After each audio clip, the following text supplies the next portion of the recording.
எல்லாருக்கும் வணக்கம். நிறைய பேருக்கு மீன் குழம்பை விட மீன் வறுவல் தான் ரொம்பவே பிடிக்கும். அதுவும் சென்னை ஸ்டைல் வறுவல் ரொம்பவே சூப்பராக இருக்கும்.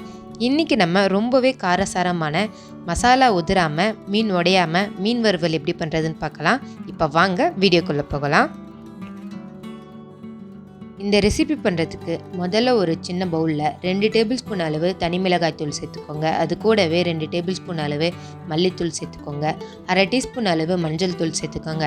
அப்புறம் இந்த டிஷ்ஷுக்கு தேவையான அளவுக்கு உப்பு சேர்த்துக்கோங்க. உப்பு சேர்த்ததுக்கப்புறமா ஒரு 3 டேபிள் ஸ்பூன் அளவு ஜிஞ்சர் கார்லிக் பேஸ்ட் சேர்த்துக்கோங்க. கூடவே அரை எலுமிச்சப்பழ சாறு சேர்த்துக்கோங்க. எலுமிச்சப்பழ சாறு சேர்த்ததும் இதை நல்லா கலந்து விட்டுருங்க. இது கூட தண்ணி எதுவும் சேர்க்க வேணாம். இந்த மசாலா 3லிருந்து 4 வஞ்சரமணி துண்டுகளுக்கு கரெக்டாக இருக்கும். மசாலா நல்லா கலந்ததுக்கு அப்புறமா நம்ம எடுத்து வச்சிருக்க மீன் மேலே இதை நல்லா பூசி எடுத்துக்கலாம்.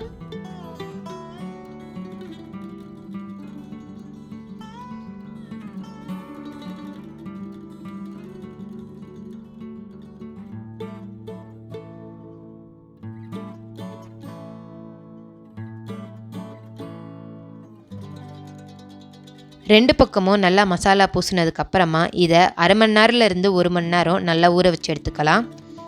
அரை மணி நேரம் கழித்து இப்போ இதை நம்ம எண்ணெயில் பொரிச்சு எடுத்துடலாம். மீடியம் ஃப்ளேம் வச்சு ஒரு 4 டேபிள் ஸ்பூன் எண்ணெய் ஊற்றி இதை பொரிச்சிக்கலாம். ஒரு சைடையும் நல்லா ஒரு 2லேருந்து 3 நிமிஷம் நல்லா பொரிச்சுக்கோங்க.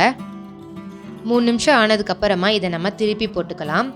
இந்த மீனை ரொம்பவே கேர்ஃபுல்லாக ஜென்டிலாக திருப்பி போடுங்க. இந்த மாதிரி 2 கரண்டி யூஸ் பண்ணி திருப்பி போடுங்க, இல்லைனா இது உடஞ்சிரும்.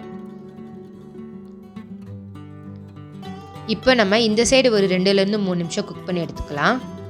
இப்போ பாருங்கள், நம்மளுடைய வஞ்சர மீன் மசாலா உதிராமல் உடையாமல் ரொம்பவே சூப்பராக ரெடி ஆகிடுச்சு. இப்போ இதை நம்ம சர்வ் பண்ணிக்கலாம்.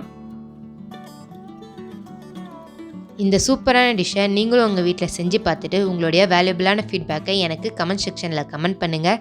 இந்த வீடியோ பிடிச்சிருந்தா லைக் ஷேர் பண்ணுங்கள். அப்படியே ப்ரோக்கன் போல் சேனலுக்கும் சப்ஸ்கிரைப் பண்ணுங்கள். ஓகே, தேங்க்யூ, பாய்.